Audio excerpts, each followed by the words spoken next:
Bonsoir les auditeurs d'Éco Soudanais. Aujourd'hui, un nouvel épisode de votre émission hebdomadaire Éco d'actualité sur les actualités politiques au Soudan, diffusée de la plateforme Asda Soudania. Voilà, chers auditeurs, aujourd'hui nous avons des articles et des points très chauds dans la scène politique soudanaise.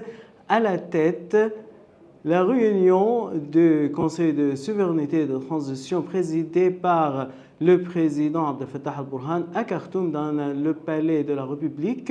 Et c'est la première fois de se réunir dans ce site historique-là, site de souveraineté du Soudan.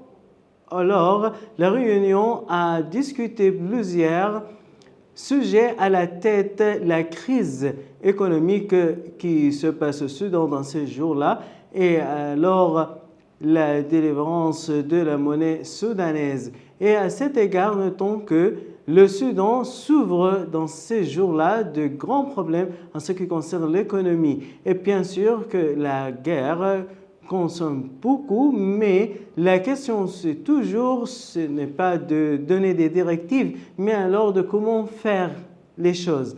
À mon avis, ici, aujourd'hui, la crise économique au Soudan, c'est un fait, alors qui se réfère essentiellement sur la sécurité nationale du Soudan, parce qu'il y a le projet de la milice de force de soutien rapide, ce milice-là qui cherche toujours à gouverner le Soudan et à voler le Soudan et à aussi à obtenir les ressources et les natures du Soudan.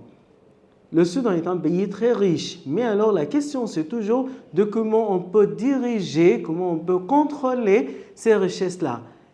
Maintenant, la crise au Soudan, ce n'est pas une crise économique seulement, c'est-à-dire que les solutions n'est pas des solutions alors économiques ou bien de point de vue économique seulement. Mais alors, il faut prendre en considération toutes les opérations, tous les côtés en ce qui concerne la sécurité, la politique et aussi nos relations avec notre entourage, notre frontière à l'est du Soudan, à l'ouest du Soudan et aussi au nord et au sud du Soudan. Parce qu'il y a beaucoup des activités de contrebande.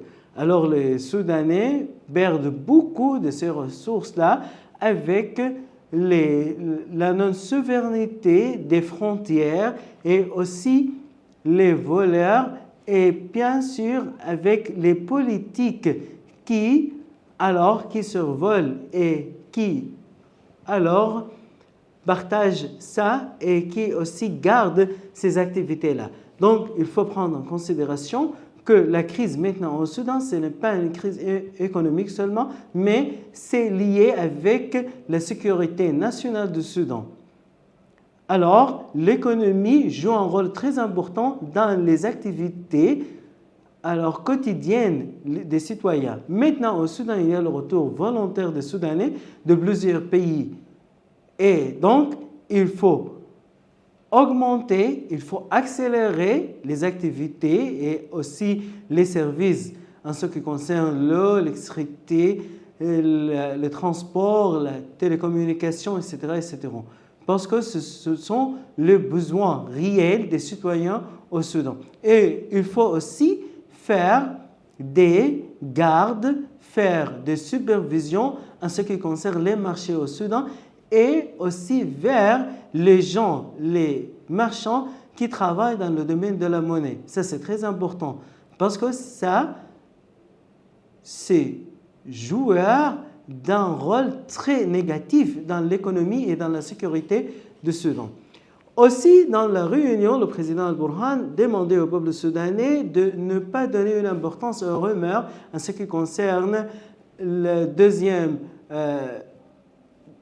match, en ce qui concerne alors la guerre, maintenant avec les forces conjointes, etc., il faut prendre les informations des médias soudanais et des plateformes officielles.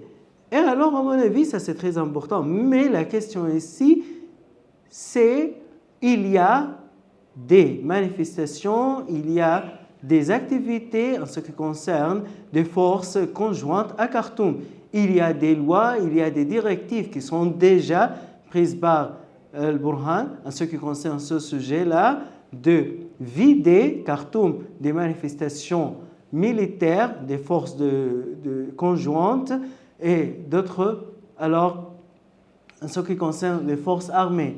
Mais alors la question, est-ce que ces directives maintenant sont en cadre alors de réaliser ou non? Maintenant, au Soudan, il y a de mauvais sentiments en ce qui concerne ces forces-là, parce qu'il y a toujours des activités entre ces forces et les citoyens. Et ça, c'est très grave, parce que c'est même l'image avant le déclenchement de la guerre en 2023 contre les forces armées et aussi la force des milices de soutien rapide. Donc, il faut prendre en considération que maintenant, il y a non-confiance des citoyens en ce qui concerne les médias officiels. Donc, il faut alors combler cette distance-là entre les citoyens et les plateformes, la télévision, la radio du Soudan, en ce qui concerne ce sujet-là. Et il faut qu'on aura des choses de concrétisation en ce qui concerne ces activités-là des forces des forces conjointes. Notre deuxième sujet de ce soir aussi, en ce qui concerne la politique au Soudan et la diplomatie soudanaise.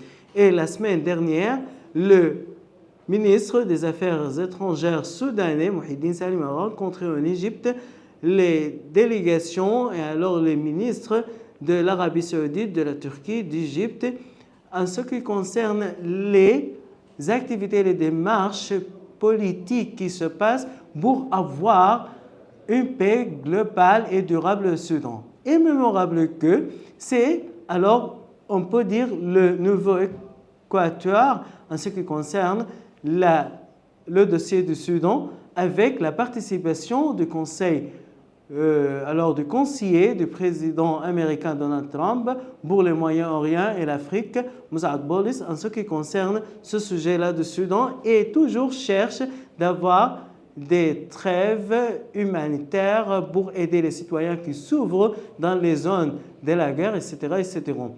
Oui, c'est vrai, maintenant il y a de nouveaux pays qui participent dans ce cadre-là, avec la Turquie, l'Arabie saoudite, avec de nouveaux points de vue. Le point de vue d'Égypte, c'est déjà alors clair pour nous en ce qui concerne l'unité du Soudan et les institutions soudanaises, etc. etc.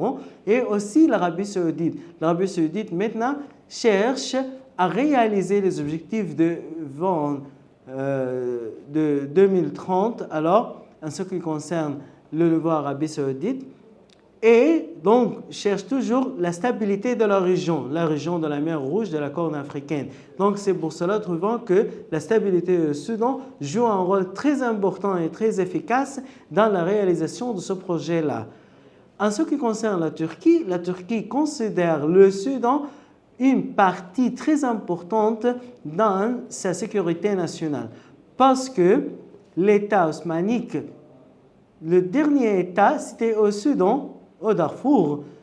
Alors donc c'est pour cela, alors la Turquie considère le Soudan d'une part très importante, une part historique, une part économique et une part aussi culturelle, politique et concernant sa sécurité nationale. Donc c'est pour cela, à mon avis, que ce nouveau comité quatuor va jouer un rôle très important dans les prochains jours et va prendre en considération également alors le plan présenté par le Soudan en ce qui concerne la paix au Soudan. Voilà, chers auditeurs, c'est la fin de notre épisode de ce soir.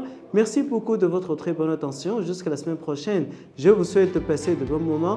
Voilà, c'est ma salutation, Abdurrahman Choumena, et au revoir.